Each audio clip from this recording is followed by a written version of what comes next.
Houston. We're going to pick up on our comments last time to summarize or finish what we had gotten into talking about last time. And so in this case, what we're going to do is look at specifically, just to review for you, that we were looking at various models related to artificial intelligence, computer simulation, and so forth. And I led from that up into what is ultimately a fundamental part of what we're talking about in the book and in this course. And that has to do with basically what's called parallel distributed processing. And I want to spend just the last few minutes of this third tape that we're finishing commenting on that for you. Basically, the idea traces back to a book by McClelland and Rumelhart back in 1986, over 20 years ago, 2 decades ago. And it's based on an assumption quite unlike anything that had previously been done, and we'll show you that today when we look at some perceptual processes theoretically. But essentially, it's based on the assumption that there are units within our brain that function very much like neurons. The difference being, however, that they're units which in and of themselves can achieve things within themselves. Excuse me. These units basically are clustered together and then they interconnect. They're networked.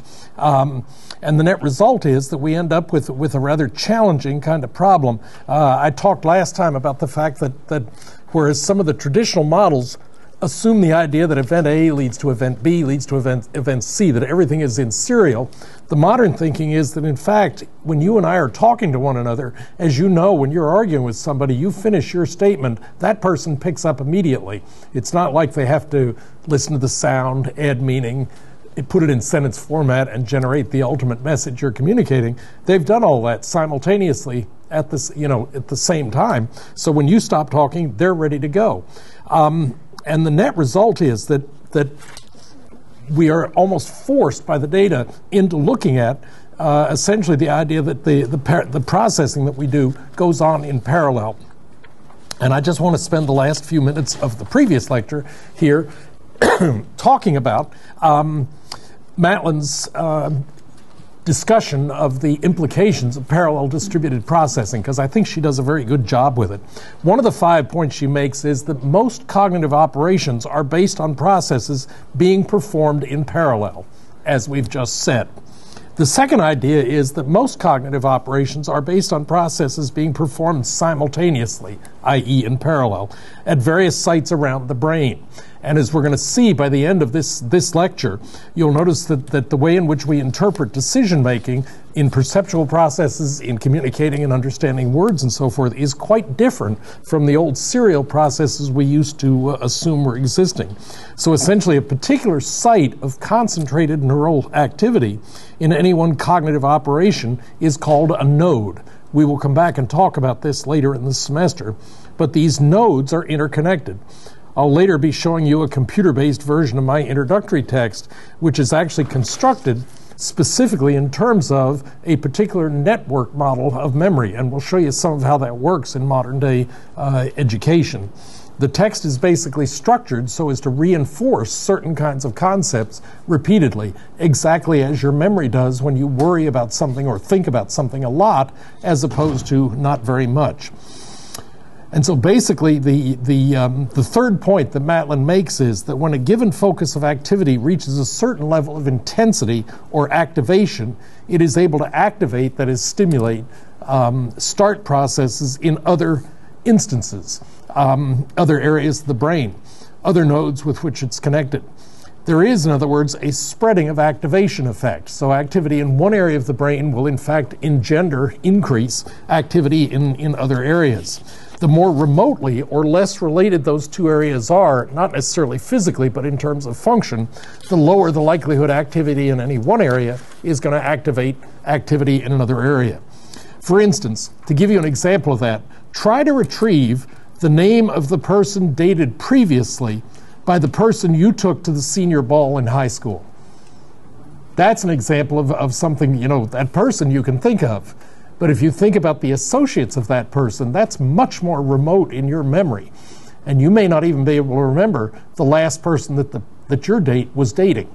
Okay, that would be an example of a more remote node because it isn't relevant to your life. When any two nodes are stimulated to activity simultaneously, the likelihood is either the likelihood that either will be stimulated if the other is activated is increased. That is, it's a reciprocal relationship. So activity in one can stimulate activity in the other. And this goes all the way back to Aristotle's basic proposals of learning. That is, the contiguity of two activities tends to link them together, so the occurrence of the one stimulates thoughts of the other. And finally, essentially, what Matlin is talking about is the fact that cognitive processes can be activated even in the absence of precise conditions under which the item was originally learned. That really used to be covered many years ago in classical conditioning by concepts like generalization. But that turns out to be a lot more important than we might have suspected 40, 50 years ago. We recognize a friend's voice on the telephone, even though the signal that reproduces our voice is only about a third of the total frequency that I'm producing right now, or that you and I produce when we're talking to each other. You may remember that the phone company heaped all sorts of credit on itself several years ago when they improved the quality of the phone transmission. They didn't change the equipment at all. All they did was to make allowances so that the frequency that was picked up by the receiver that you were talking into, more of it, they had jumped it from about, I forget the exact cutoff, but it was something like they jumped a cutoff from 5 to 7,000 or 6 to 8,000 cycles per second. And the effect was immediate. That is, we could hear each other better by telephone, doing nothing more than relaying more of the signal that we produce in that kind of a situation. So the somewhat repetitious of the information in Matlin's text, I think her comments upon a notion of parallel distributed processing is important enough that I wanted to kind of summarize it here. Then let's look at some related processes. As we look at parallel distributed processing, we've looked at the characteristics, and oh my goodness, I had such an elegant summary to give to you. So here's what I've just been talking about. And let me jump beyond that into the next point that I wanted to make, and that is to look in specific detail for just a couple of minutes here at one feature related to patterns and pattern recognition. That is the kind of processing that you and I do when we're interpreting words, visual images, and so forth and so on. That processing basically can be thought to occur in either of two directions. The issue is really fundamental. It's one thing to say that data comes in as perceived, but that really misses a very important factor, and that is that we perceive some things in terms of our prior experience, knowledge, memory, and so forth, but other things are simply processed so as to break down incoming stimuli into interpretable units. That is, in certain cases, we're not looking at what's happening and interpreting it in terms of what we already know. It's a unique phenomenon. It's being processed from the bottom up, depending on its particular nature. So in essence, I want to look at two different types of processing. The one is bottom-up or data-based processing, okay? That would be illustrated in the following kind of situation. You've got basically incoming stimulation of some sort and a perception results from your brain. That fancy thing in the middle is your brain. I didn't have any specific artistic ability or better way to represent it there. But processing is based strictly on incoming data. If you're watching a sunrise, you were stimulated and interpret the incoming lights strictly in terms of the first rays of light appearing over the horizon and the related colors, the environment in which you're operating, and so forth and so on. The starting point for the perception is the incoming stimuli. That's what drives perception in that particular case. But let's look at one other phenomenon, and that is the reverse, and that is what's called top-down processing. Okay, so this is bottom-up processing. My system seems to have got a little excited there. But the other possibility is instead that we're processing in terms of our knowledge. And so in that case, what we're looking at is this kind of a thing. Yes, there's incoming stimulation, but how we interpret that, how we react to it, is significantly involved with what we already know in a given situation. Okay, if you've had a past history with somebody and they come toward you now looking overwhelmingly joyful or happy or angry or anything, you can interpret why they're acting in that way even before they get close to you based on your past experience with them. You're using your stored knowledge, in that case again, to lead to a perception of one sort or another. It's really self-explanatory in the instance of perception. It indicates situations in which your perception is influenced by the knowledge that you already possess. Top knowledge downward. Okay? Illusions, or various ambiguous figures, which I'm going to show you later on here today, are a good illustration. your ability to see more than one interpretation is driven by your prior knowledge, which bears on the incoming stimuli that you look at. So now let's look specifically at combining the top-down and bottom-up processing into the processes that we're going to be discussing today. And that relates to a certain amount of auditory, but mainly visual phenomena as we're going to be looking at these. In the previous lecture, we discussed the fundamentals of everything from the perspective of John Steinbeck and Thomas Kuhn to the evidence in support of the tendency to engage in parallel distributed processing, and a beginning look at the processing of information from the bottom up or the top down. If we continue our examination here of patterns and pattern recognition, think about the importance of those in our everyday lives, the importance of processing, because what they do is they allow us to perceive a bee, which could be very important depending on how angry that bee seems to be, a little bit of top-down knowledge, the face of our mother, the face of our girlfriend, and the ability to tell them apart, or the face of our father and our boyfriend, and the ability to tell them apart. All of that is involved in the various kinds of pattern recognition, and the associated processing that I'm talking about here. We can perceive a car, but not just a car. We can perceive things like, is it available to get in? Is the motor running? Is it charging toward us at a dangerous rate of speed? There are a lot of different things that go into just the image of a car to which we are subjected. So I want to categorize these in terms of two basic definitions. One of them is a definition of pattern, which I'm going to define essentially as a complex composite of sensory information that organisms may recognize as belonging to a class of objects. Okay? Keep in mind there that I've defined that very generically, very generally in terms of sensory stimuli. It could be a spoken word, such as you're listening to.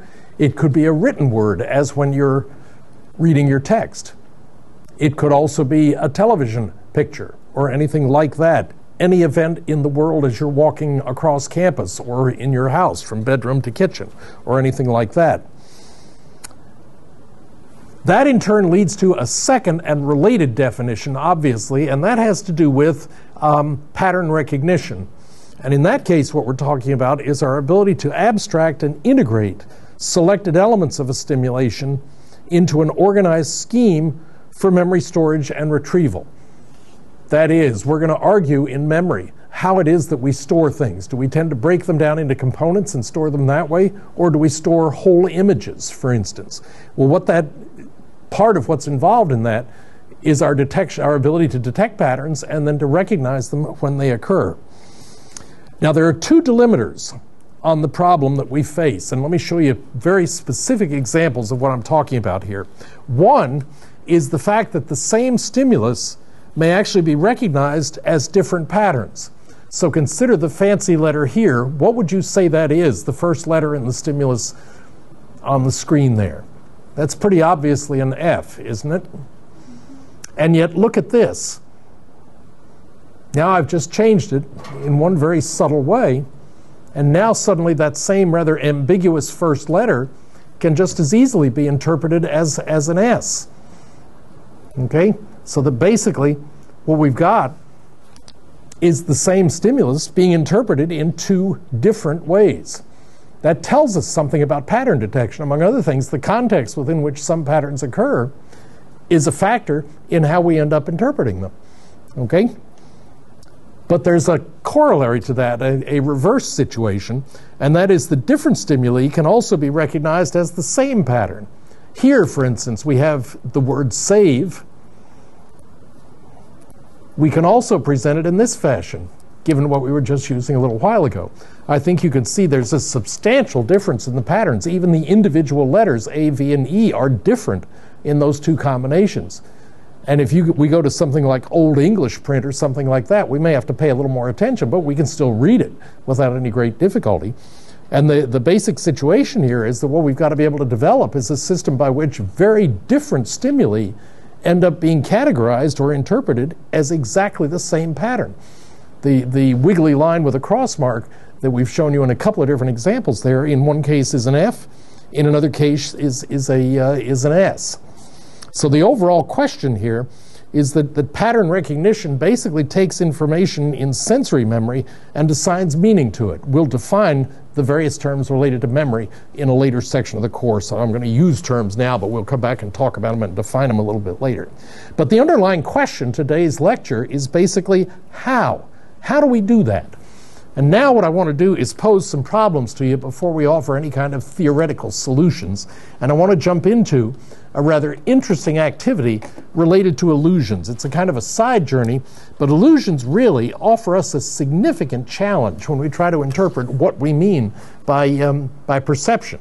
So if we use a concept like illusion, what we're talking about basically is an ill-formed perception that may yield two or more interpretations of a proximal stimulus, that is, of what you're looking at, okay? And that's basically illusions. And we're going to see here some of the role of context, some of the role of past experience, but at the same time, the stimuli themselves are basically the source of our problem. When we look at an illusion, we're looking at a stimulus which we often misperceive. We don't see what we think we do. And that has to do I'll show you some examples here a little bit later with an explanation as to why they may occur. But at the level of simple analysis, not all illusions are simple, either in concept or in explanation. But I'm going to suggest that there are 4 levels of complexity that are represented traditionally in the illusions that we talk about. The simplest of these are the straight line illusions. And they would include things like this, which I'm sure you've seen previously. Okay? The question is, which of the 2 parallel lines is longer? And believe it or not, they're offset a little bit, so you can't just directly translate them. But in fact, if we do that, if we move that other line over, lo and behold, in the Mueller-Lyer illusion, they do turn out to be exactly the same length. Now, before I move past that image, let me suggest one possible interpretation of that particular stimulus. And that is, if you think about it a minute, look at the upper element. If you imagine yourself lying in your bed last night, when you wake up, so there's enough light by dawn to see the room, if you look up at the far corner of your bedroom as you're lying in bed, what you essentially see on the corner between the wall that you're looking at and the ceiling is that upper pattern. That is, the line that's going upward off the ends reflects the line between the side walls and the ceiling, and the line below that's coming off that straight line is reflecting the difference between the side wall and the wall straight ahead of you, okay?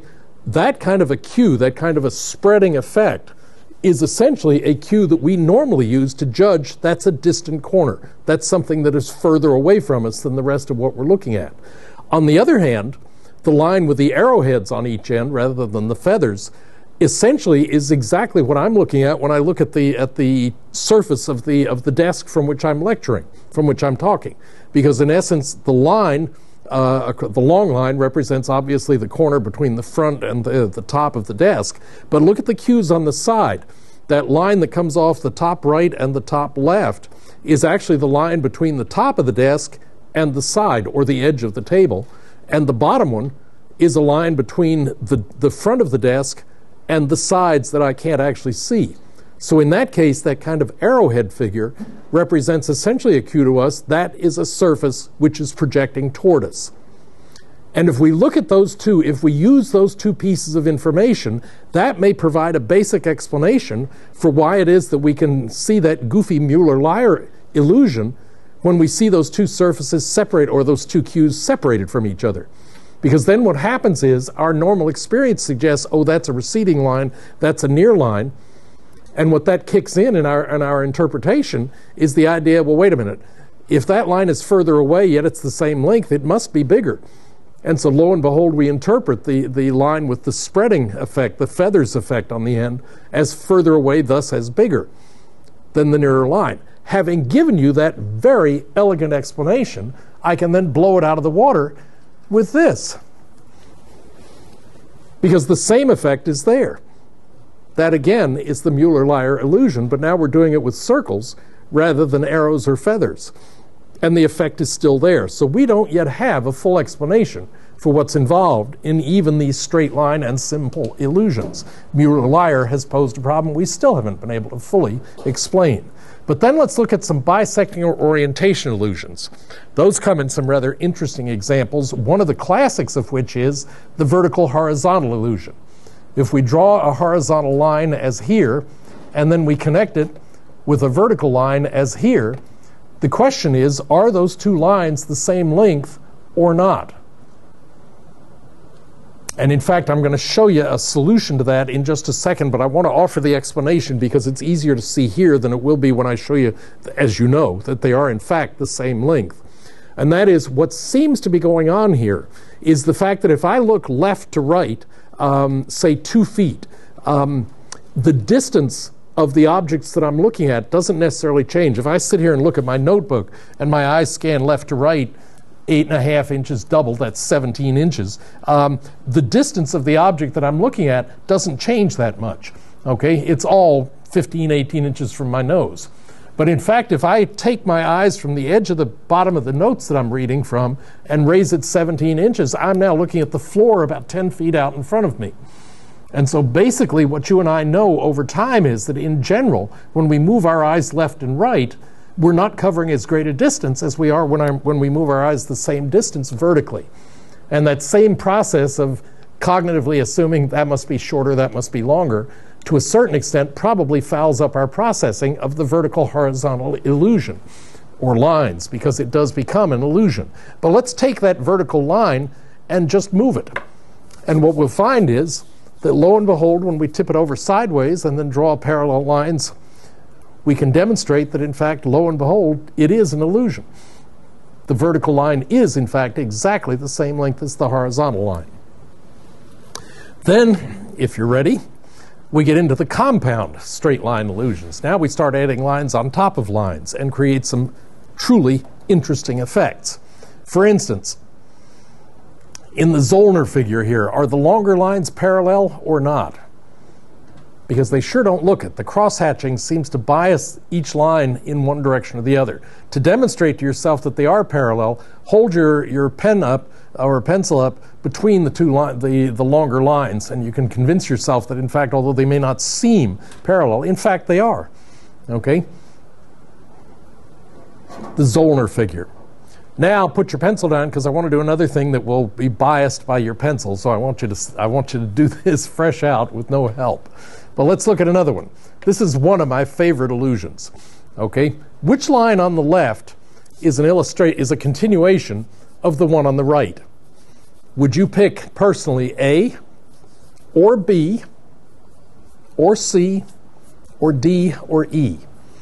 And I have run this hundreds of students at a time in introductory psychology, and the vast majority of students in that situation do not get the correct answer. I would say the majority of people tend to go for D. It's about an evenly split vote between C and E. Very few people are suckered in by A or B. But C and E pretty much split the vote, and D is by far the most popular image. And yet look what happens if we actually extend that right-hand line. It turns out it's the rightmost of those continuing lines. That's something that gives people, Fuddruckers has a sign that has several different lines on both sides of it. And the artist has some real difficulty in doing that kind of a thing. Do you set it where the eye says it ought to be? Or do you set it where, you know, when you're continuing something on opposite sides of an interruption, do you put the image on each side where the eye says it ought to be, or where physics tells you it should be? And that's the reason artists have the skill they do to be able to represent things. Or this one, another multi-line illusion. Are these two lines parallel? And would you be willing to bet lunch money on it if I do this to you? Because now, in fact, it does appear as if they bow outward. And in fact, this one is intriguing, because I can actually make them bow inward. If you just change the apex of where the cross lines are, the effect changes completely. So these are the various versions of what's called the herring illusion, a classic in the field. And then we get into figure illusions, and these become truly complex. Okay? Let me show you some examples of this. Are these two figures the same size or not? This is the Jastrow illusion. And the problem is, the reason there's a problem there is that you and I normally, when we're judging same size, line things up either horizontally or vertically. And so we snug it down nice and evenly, and we even it up either on the left or the bottom or something like that. And in this case, it's lined up on the diagonal. We have almost no skill, no experience in judging things in terms of size and shape on the diagonal. That makes this somewhat difficult. Or how about this? Is that smaller figure on the left a square or not? And that takes another form. How about in the herring fan illusion? We can also do it this way. Is that smaller figure on the left a circle or not? And again, it's the background figures that are causing it to assume slightly different shape, biasing the way we're looking at just that one figure. So again, we've got some evidence here that context becomes important in interpreting things like illusions. Or this one. You look at this one long enough, it'll drive you crazy. Okay? Picture that box. Is it projecting toward you or projecting away from you? It's the box illusion. There are just enough details to generate the image of a box, not enough details to tell you which surface is actually closest to you. That's an illusion. It is one stimulus that can be interpreted in several different ways. And I can increase the complexity here in rather interesting ways. You may have seen this one. This is, of course, the staircase illusion. And the usual thing is to view it as you're on a balcony looking down on a staircase. But I want to change that. I'm going to remove all the cues here with one exception. And that is, so right now you're upstairs looking down on the top of the stairs, okay? You're on a balcony looking down on it. The gray surfaces are the top of the stairs, right? Now, I want you to picture yourself, imagine yourself being in the cellar looking up at the bottom of a staircase going up to the next floor. That one is a little harder to do. I finally figured out a way when I was playing with this and getting ready for the lecture. I finally come up with an image that helps me to do it, to switch it from one to the other. And that is, imagine yourself actually down in the cellar watching somebody walk down those stairs. And what you image in your head is a figure, a human figure, that's kind of tipping away from you at about, say, a 45-degree angle on the far side. You know, the legs are hidden of that. But that actually helps me pop that into the other perspective. I have some difficulty moving that one back and forth. It's very tempting to always end up in the balcony position, but you can just as easily with those stimuli view it from the bottom up. That is a classic kind of illusion. But we're not done. This, of all, is my favorite illusion. Okay? How many figures are here? How many figures do you actually have to create that? We've obviously got 3 dark circles. That's 3. What do you do with the rest? How do you integrate that? How do you interpret what you're looking at there? You may see, for instance, one of the most common solutions to that is to see a white triangle. Okay, and that in fact, that almost seems to stand out and assume a life unto itself. So let me do a dirty trick to you. What I'm going to do is take that and remove it. Already that white triangle is weakened. But now let's just do that on the rest of them.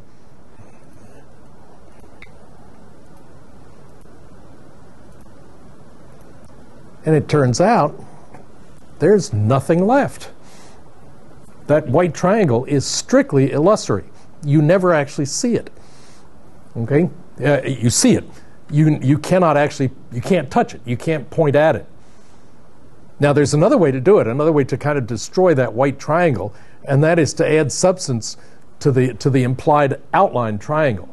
So in that case, if we add the lines, that also weakens. You have a lot more trouble pulling out the white triangle unless you remove those lines. But that's a very powerful illusion.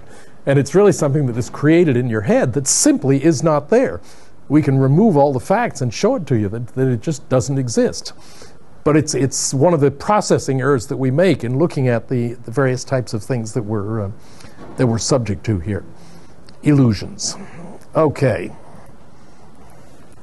So, oh yes, I have one more to show you. This one will also run you goofy. Move your eyes around that from center to center. And what you find, it's subtle, but there does seem to be movement there. when you start moving from one place to another, moving your eye around the figure, it's more powerful as you're closer to it. I'm sorry I wasn't able to do it as big screen as I should have, I guess, for the effect. I suddenly realized when I'm looking at it only on a small monitor here. But that one you can defeat, you can correct. If you simply take any one dark center in the middle of the circle and look just at that, the movements in the rest of the figure will settle down. So when your eye moves to a given circle, you may still get a sense of some movement there, but if you just keep watching that one circle, the movement will in fact will disappear. It will settle down and go away. Okay? And so in essence then, we haven't even covered the more recently developed and more complex illusions. I meant to bring another one in here today that a student gave to me. I have some problem with copyright because it's not, I don't know who to give credit for, as I will in some of the figures I'm going to show you later. But what it does, I'll try to remember to bring it in maybe at the beginning of the next lecture to show you. What it does is to start with an image which is very clear on the distant, small in the camera, but you can see it very clearly, and it simply moves towards you. And the closer it comes, the more obvious it becomes that you're looking at something completely different. It'll go from animal to vegetable, it'll go from vegetable to mineral, it'll go in a lot of different directions. But it's simply the matter of changing the image in a rather creative way. Sorry, I didn't bring that one in. But let's look at the various theories of pattern recognition. How do we go about explaining these various things that we're looking at? And I'm going to put this back in the context of language. Our main subject here, not perception, but rather language, it's speaking and reading and so forth. And in essence, we start with one of the very earliest attempts to do so, and that was basically template theory, based obviously enough on templates. We define a template.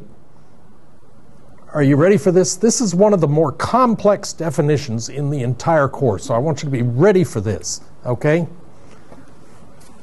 It's a copy.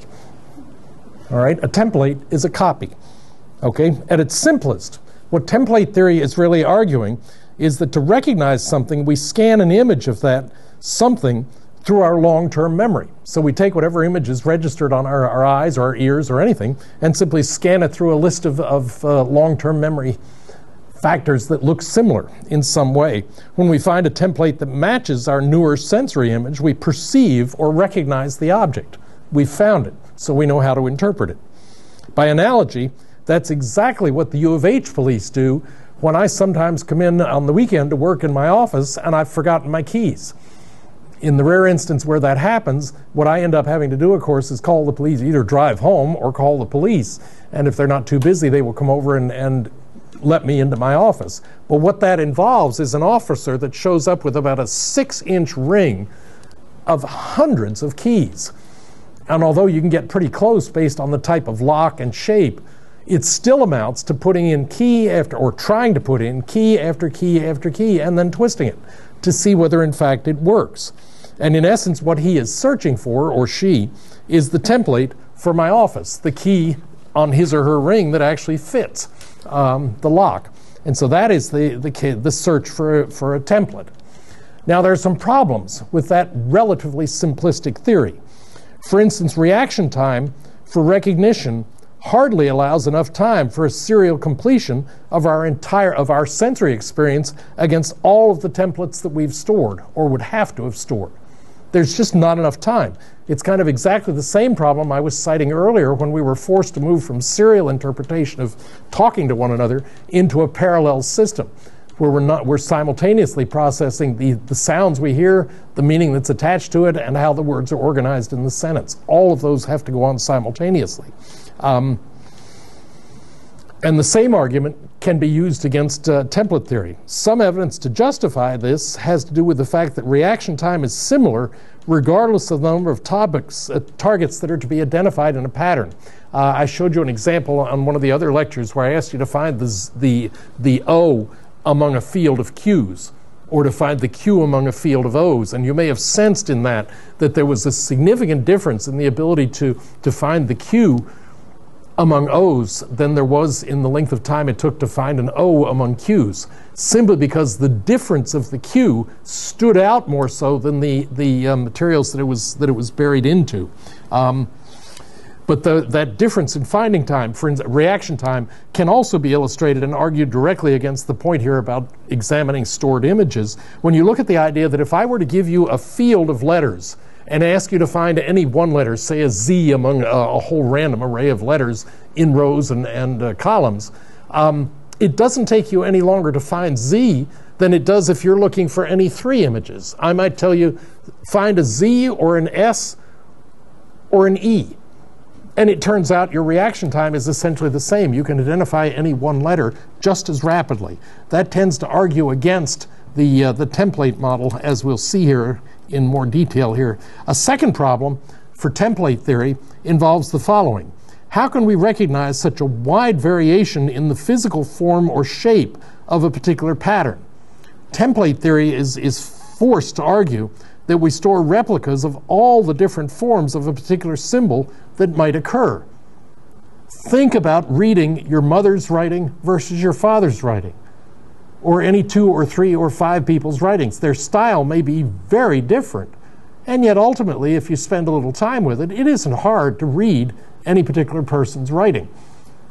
But think about the vastly different templates that you're looking at, the different patterns that you're looking at in scanning that and trying to come to a decision about what's been written.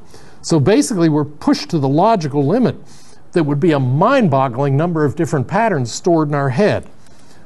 Okay, there's another way to get around that. Let's think about maybe pre-processing. Maybe we do some amount of looking at and analyzing what we're perceiving before we actually get to the hard job of identifying precisely what's involved. What if some amount of processing is done to render the pattern more consistent with a series of standard forms that are stored? That would be another possible way to do it. Perhaps a backwards C, if you see it, is rotated 180 degrees to match a normal C. You think about that a minute, sounds logical, but the difficulty is that this would clearly, although it would reduce the number of patterns that we had to find and match up with, the problem is there's a catch-22 situation here. And that is that if you start rotating the C, how do you know which way to rotate it? How do you know what you're looking for? Okay? So that even in pre-processing, you've made some judgments, you've made some pre-recognition assumptions or decisions prior to even getting to the point of identifying what it is that you're looking at. So it becomes pretty complex if you start trying to answer the questions, respond to the challenges. Maybe the context suggests what is required. When you're reading, for instance, let me give you an example here, a sentence like, the D blank G is in the field, that suggests to you that the missing letter is an O.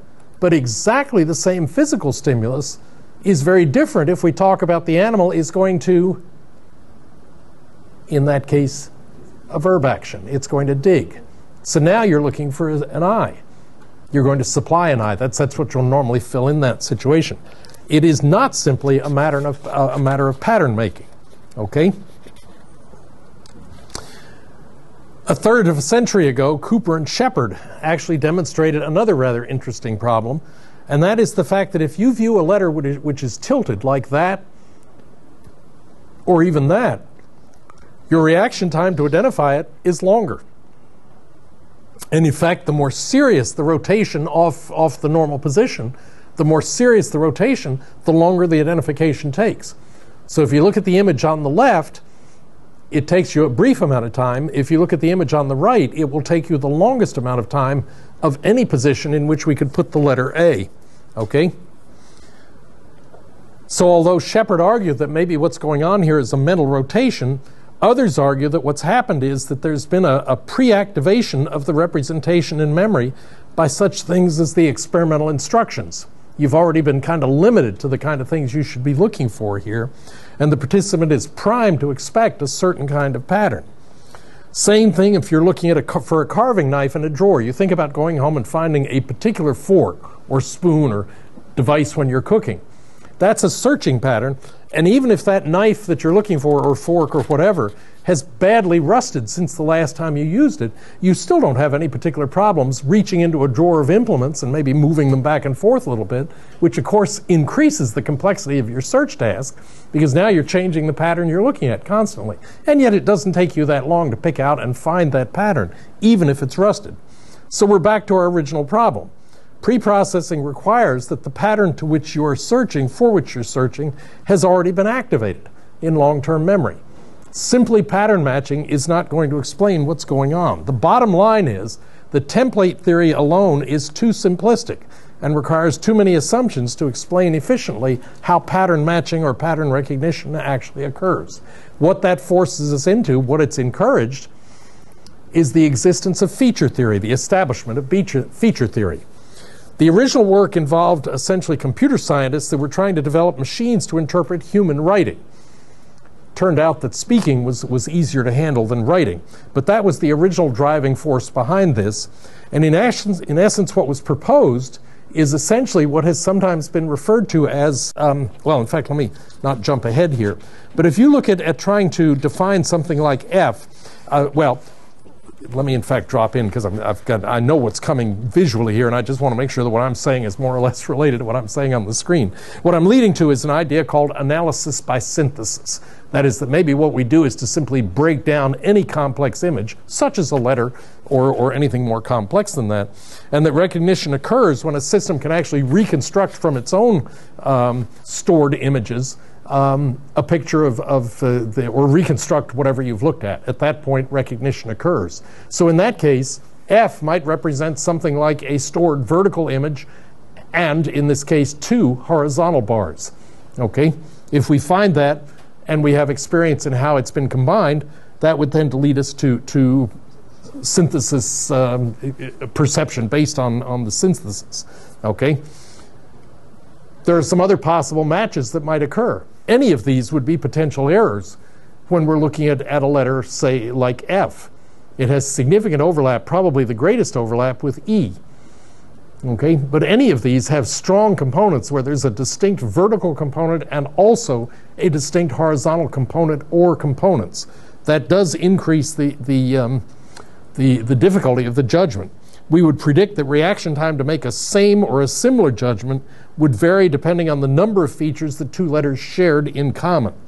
So for instance, as a comparison here, if you look at comparing O versus W and making, for instance, as rapidly as you could at a computer, pushing one button if they're the same, a different button if they're different, that's a piece of cake, no problem. But then what if you're hit with something like E versus F, as we were just talking about? Reaction time goes up. Another one would be R versus P. Reaction time goes up. And another one would be O versus Q, the one we've already talked about a couple of different times. So pattern recognition in feature theory is based on not matching templates, but on assembling constituent features. So we're building a match and then declaring that we have recognized something in that situation. What becomes important in this situation, then, is that concept of feature. And a feature, in this theory, is essentially a basic element or a component of a complex stimulus pattern. Okay? Any visual pattern can be described by listing the features it contains. So, for instance, we get something like V is composed of a left slant and a right slant line. W simply doubles up. 2 left slants, 2 right slants. Those are the components we would be looking for that might be stored in memory, the features that we're looking for. Z throws in again those horizontal components and the diagonal. Now, of course, describing a letter's features in this way would also necessitate the feature of an obtuse angle, as I've just described it. Obviously, by analogy, the description and recognition of speech is based, according to this theory, on an analysis of the constituent elements or features of the spoken word, or in this case, as we're talking about it, the printed word. Okay? That would involve in speech things like phonemes, stress, time delays, all of which we're going to discuss a little bit later here. In the case of feature theory, what is stored in long-term memory is thought to be feature lists. lists of categories of features related to whatever group of stimuli we're trying to actually recognize. Recognize means a sensory stimulus requires that the pattern be analyzed into its constituent features, which list of features is then compared against those feature lists that are stored in long-term memory. The problem we run into here is a concept that you may or may not have heard of, and that is what's called Occam's razor, which actually comes to us out of philosophy of science. But Occam's razor is essentially a generic argument or cautionary note, I guess would be the better way to say it, against psychological theories, or what psychological theories ought to be compared against. And that is that what you ought to do is to make the fewest number of undemonstrable assumptions that are possible. Don't even have to throw in undemonstrable. You should, in developing a concept, an explanation for any kind of behavior, make the fewest number of assumptions that are necessary. And you can see that what we're building toward here in feature theory, yes, is moving in the right direction from templates which required everything to be stored to features which requires a more limited set of features to be stored. But we've still got a problem. Template theory requires huge numbers of templates, and features actually minimize that demand. They shorten it. But one list of features is utilized to perceive innumerable numbers of patterns in this, according to this model. So the advantage goes to feature theory here. It's clearly the better one in terms of efficiency. Research documenting the existence of feature analysis is quite varied. We can look, for instance, at physiological factors. The eye cells, as you know, if you go back and think about the work of Hubel and Wiesel, they were able to demonstrate that when a pattern moves across your face, your eyes, in a given direction, if cell A fires, then cell B fires, that means cell C, detecting vertical motion or horizontal motion, will fire. But if the same image moves in the opposite direction, in that case, cell C does not fire first because cell B and cell A did not fire beforehand. So in essence, behaviorally, let me back up a little bit, I'm getting tangled in my words. Physiologically, we could potentially develop a mechanism by which to analyze features and prove their existence. But then what we could also do is to look at behavioral evidence. For instance, what kind of errors do we tend to find when you're trying to interpret any variation related to the letter K? And in that case, it turns out that there's a certain predictable subset of errors that you're most likely to catch.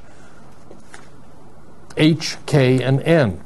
The confusion of patterns there is based really on the features that are involved. If you look at any given letter, they don't share in common everything with A. The H is predominantly, it has 3 features, 2 vertical and 1 horizontal. N is predominant, again, 2 vertical and 1 diagonal. So you can see the bases on which the confusions may occur. But that would be looking at humans' behavior in trying to analyze various stimuli. So let me come back and pick up on what I started to talk about earlier, and that is analysis by synthesis. Okay? Patterns show up on your sensory register. You look at something. Okay? Template theory lifts the entire image and tries to compare it against all the stored images you have. Feature theory, on the other hand, analyzes and lifts partial images, features, basically. It extracts features from that sensory image, identifies the features by matching them against the stored image.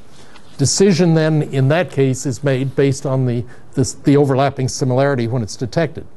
Other patterns may be detected, may be activated, depending on the number of features that a given image shares with another given image. Based on a synthesis of the identified features, we ultimately, through long-term memory, are able to recognize something. The question is this process entirely driven by the data? Riker, back in 1969, demonstrated a rather interesting, what is called word superiority effect. For instance, he would show people a word like work and then quiz them with blank, blank, blank question mark. Okay? And in that situation, the question mark most obviously became K. And yet, knowing that work is spelled W-O-R-K, if you give that cue, that is, we're using a combination of letters that will spell a given word, if we then present O-W-K-R and then quiz with the 3 lines and the question mark, it takes longer to come up with the missing letter. Okay? The reaction time is significantly slower in that kind of a situation. So the problems are that the likelihood of guessing the correct letter in word context is much higher than in a non-word context. That is, the context of the other letters helps in the retrieval of the individual last letter. And that, in fact, also works in sentences. I'll show you later some research that looks at the accuracy of identifying a single word when it's played in isolation across a 9-word sentence. And believe it or not, any one word in a 9-word sentence is only detected about half the time if just that word is presented. So it's essentially exactly the same effect as was demonstrated by Riker. And that is that the context within which a word is anchored is critically important to how we end up perceiving it. If you see B-O-O, the errors that you're likely to make, or the guesses you're likely to make, are limited basically to T and to K. It's either going to be boot or the more frequent book that we're likely to have. So confusion can result while still trying to process nonsense words. So what analysis by synthesis basically suggests here is that context narrows choices from patterns on the sensory register. The context does, in fact, narrow the amount of selection that you're going to have to make, the comparison selection you're going to have to make.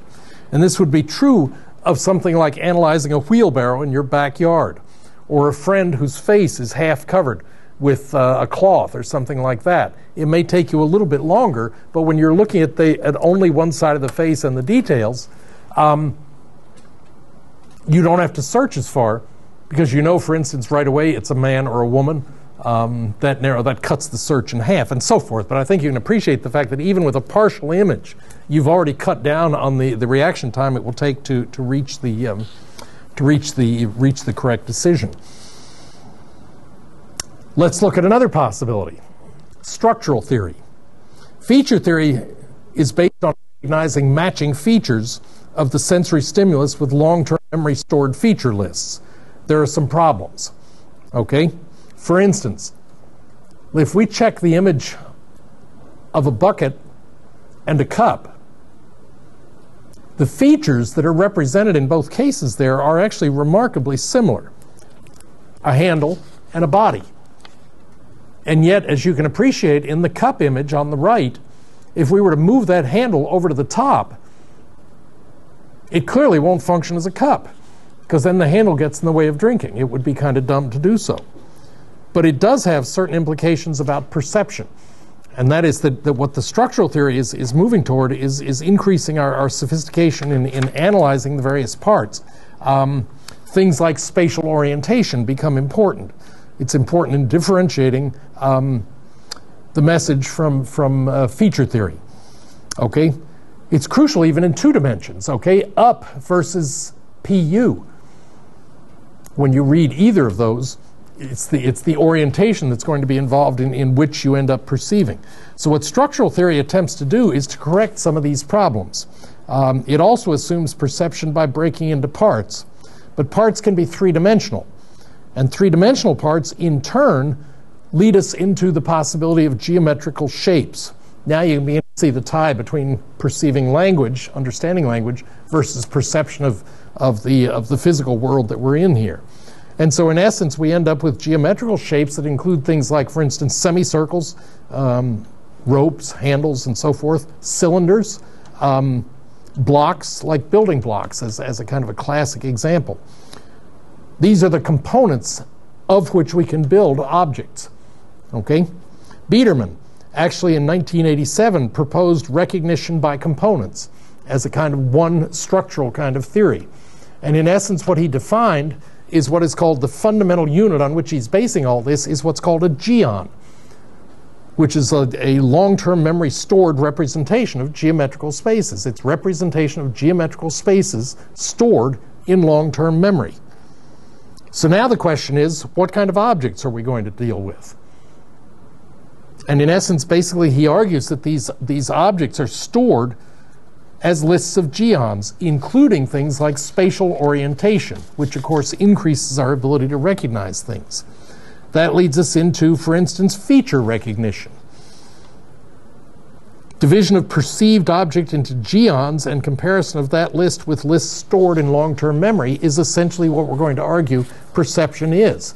that you're going to look at an actual bucket and divide it into this concept of a cylinder and a semicircle on top of it. Okay? But look at what's happened here to these three theories as we've moved from templates to features to structures. Look at what's happened to the load. In terms of patterns, I was suggesting there were innumerable patterns that we'd have to have if that's what we store. In terms of features, it's a more limited list. And the list that was suggested by the developers Biederman of geons actually was limited to 36. He has only 36 figures that he actually generates, and he uses those to generate everything from simplistic images like Thomas the Tank Engine, if you remember him from your younger literature or your brothers or sisters' literature, to very complex things like a locomotive. The same image represented much more complexly, but it can still be broken down into some combination of those features. So if we study line drawings of various images, it turns out that we recognize features that can be depicted only with the largest number of geons almost as rapidly as the whole figure. That is, if you take a complex thing like a locomotive and use geons instead to represent the significant elements of the shapes of a locomotive, the recognition using geons is almost as rapid as if you look at the picture itself. More geons present equals greater speed in correctly identifying figures. So if you give a very simplistic representation of a cylinder and 3 or 4 circles underneath it, yeah, that ultimately becomes a locomotive. But if you've added lines for the grid work and smokestack and so forth and so on, you've added additional aids in recognition in that situation. There are some problems. Can you name objects that cannot be depicted in geons? And I've got a couple to suggest here to you. Things like a swimming pool would be very difficult. If you think about the reflection off the water on the surface of a swimming pool, that would be very difficult to depict in terms of 36 geons. A, because it's constantly changing, and B, because it's reflecting color patterns off the light, the building next to it, and so forth and so on. So there are a lot of different things that are involved in our ability nonetheless to perceive water, particularly when that water is subject to wind. And there's another example, as it turns out in that picture I selected, and that is waterfalls. Waterfalls would be very difficult, extraordinarily difficult to depict in terms of geons, and yet we can recognize them. You have no trouble at all looking at the image on the screen and knowing immediately which element I'm talking about in that particular situation. Okay? So then we've got some differentiable objects. If we look at a wolf and a German Shepherd or a husky, those turn out to be very difficult to break down, to separate descriptively, if you think about it. I mean, you and I can see them, and we know generally from the behavior of the organism. I mean, there are other things, not just physical representation, but let me back up a little bit. I'm not only talking about the physical representation of the dog or the wolf. That can be difficult if you try to describe it in terms of geons. But we know there are other elements we can go to, for instance, the behavior of the organism. That itself will tend to lean us toward either the husky or the wolf as the final solution in that particular case. It was a case where I want to give credit to Maria Ferguson. I found that on the internet, and that's a site I would recommend you go to. It's a family operation involving wolves and many different representations of it. But there are some spectacular photographs of wolves in that particular exhibit. Some differential geon combinations may lead to identical identification. For instance, the confusion between, I'm going to jumble the examples here. What I'm going back to is the save versus fame example that I gave you at the beginning of the lecture, and that is we're going to have somewhat that same problem with geons here. We've got identical geons that can be differentially identified, as, for example, the examples on the screen. But we've got other situations where different geons end up leading to the same kind of diagnosis interpretation, and so that problem remains in this kind of situation. Hunt and Ellis in 1999 noted that different areas of the brain are used to possess words. For instance, bird and word-like letter sequences, such as, for instance, board, B-O-R-D. Okay? And then let me back up a little bit. I'm jumbling what I'm trying to say here. What I'm trying to say is that there are different areas of the brain that are used for processing words and word-like letter sequences, board versus bird, in contrast to nonsense combinations. For instance, my name randomly spelled R-K-C-I. Okay? So maybe what's going on is a feature analysis. Template theory mechanism is too slow, as we've decided. What if preliminary processing of features and or structures reduced or confined the area in the brain in which you'd have to seek a matching template or pattern of some sort? That would be a possibility. Preliminary processing of lines and geons, three-dimensional objects, might feed forward to impact pattern recognition, and yet the primed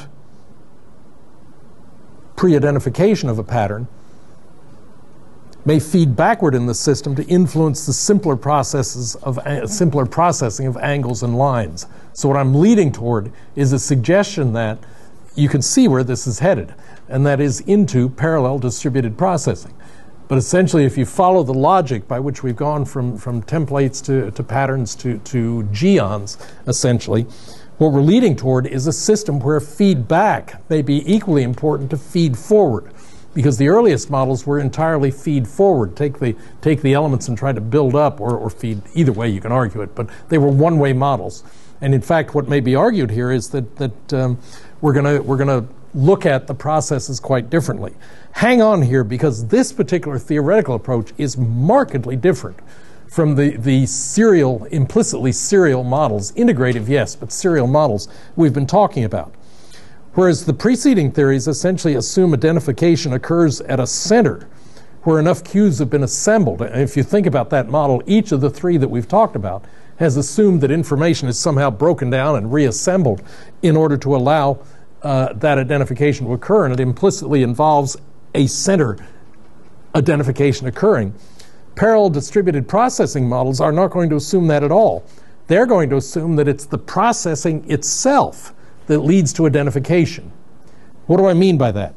Well, PDP, parallel distributed processing, assumes the processing of each letter of a word begins simultaneously. All of them are processed simultaneously, not in a series, as earlier theories tended to argue, as you might require, for instance, in a feature theory.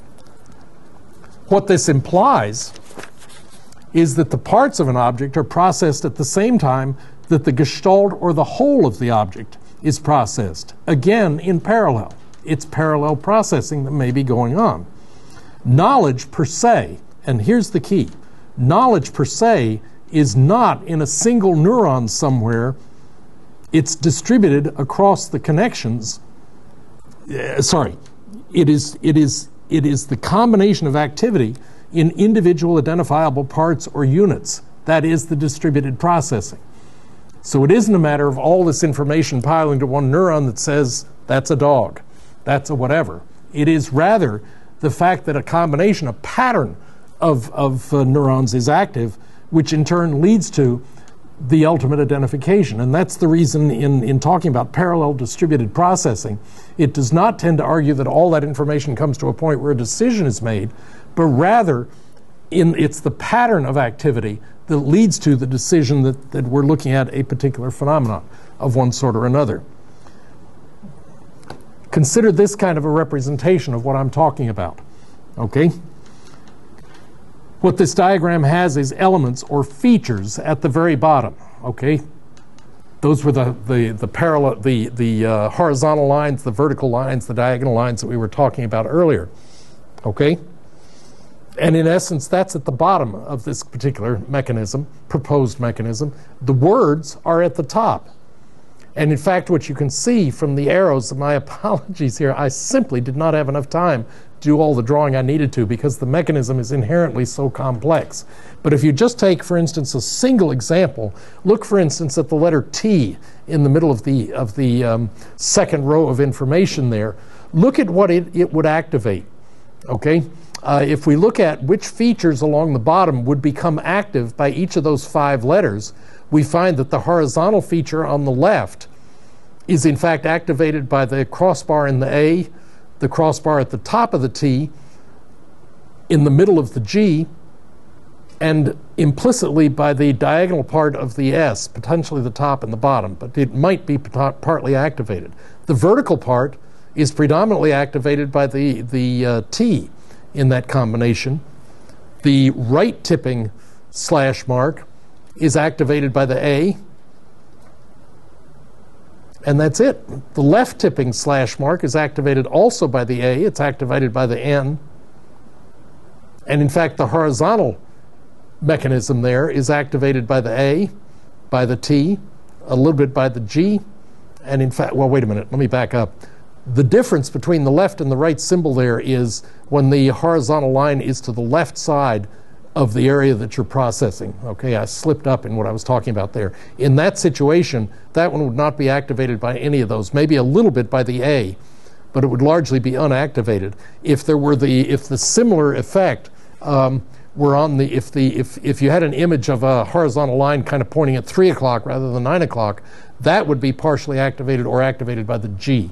That's the only feature that would be in that situation. So I mixed my features in the example I gave you. But you see what I'm talking about?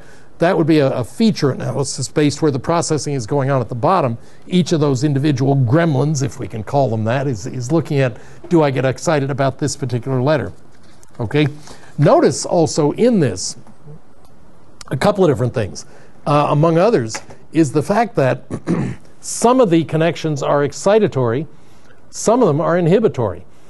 Okay, so you have both the possibility of on and off being stimulated or utilized, created in this kind of a model.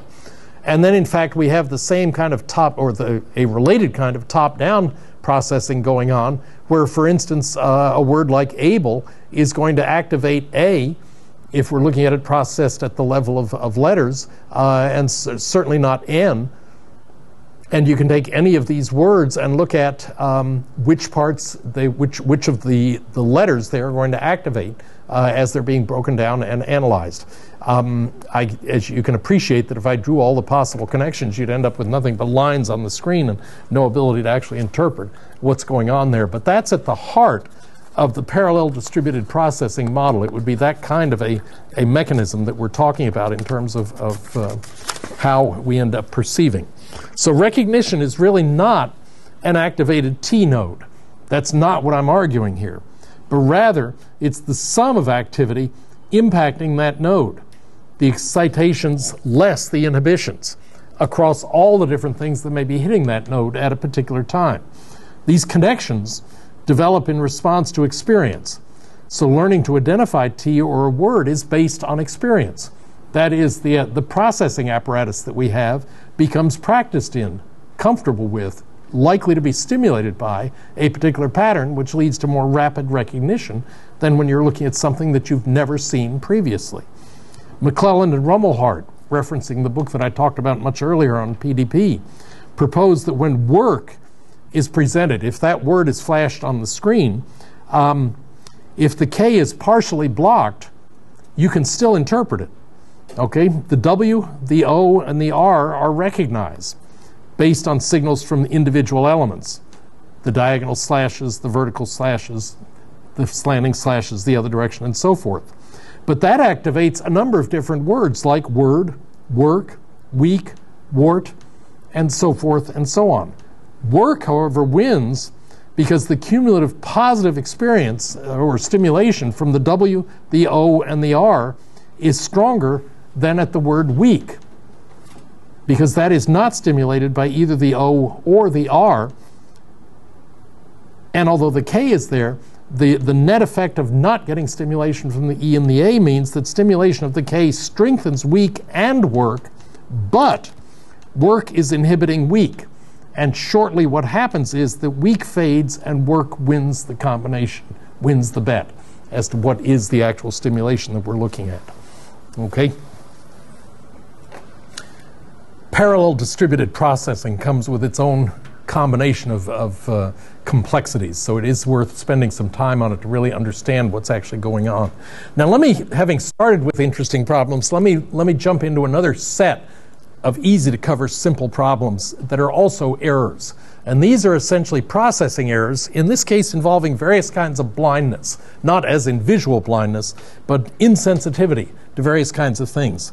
These same theoretical models can be expanded not only to explain how we recognize words, but patterns, indeed entire scenes. And that's what I want to talk about here a little bit. Processes assume a power of their own in this kind of a model.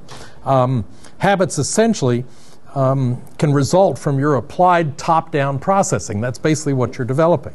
One of the types of blindness that we talk about is what's called change blindness. Daniel Simons at the University of Illinois and Daniel Levin in 1997 had a student stop. It was a classic. It is becoming a classic demonstration in psychology. But in essence, what they had was a scene photographed on the University of Illinois campus, where what they did was to have a student dressed as a typical student, or dressed typically as a student would be, intercept another student, just walking along the sidewalk, kind of angled in and intercepted him, and asked him for directions to a well-known building on campus, professed that he was new, and asked for directions. How do I get to, name a building? During the course of that conversation, where the two are standing face to face, about 2 feet apart, standard comfortable conversation distance among strangers, in the midst of that, what happens is 2 men dressed in maintenance uniforms walk between the 2 of them, carrying a door at each end. And so in essence, you've got about a 5-6 foot piece of wood that blocks the student's vision from essentially waist level over the head. And when that door has gone past, what happens is that the person who's standing where the person giving instructions was standing has changed completely. What they've done is to use that door to hide somebody who's bending over. So that what happens is the workmen bring the door in, held in such a way that the person giving the directions can't see that in fact there's another person behind the door. So when that person comes in, the guy who's been giving the instruction bends over and keeps moving with the door. The person who wasn't there, or who was not there, stands up so that when the door is removed, he's there and the conversation continues. Okay? That's an example of what is called change blindness. And you and I are remarkably insensitive to it. Okay? It's so incredibly obvious when you think about it. You conceptualize, well, I'd obviously see that difference. You don't. That is really giving us a significant insight into what's actually going on in pattern recognition. And that is that if you think about, because the student was bearded. I mean, it was slightly older. The person who was giving the instructions had some very distinctive features to him. He had a beard, had gray hair, and so forth. And those features were matched.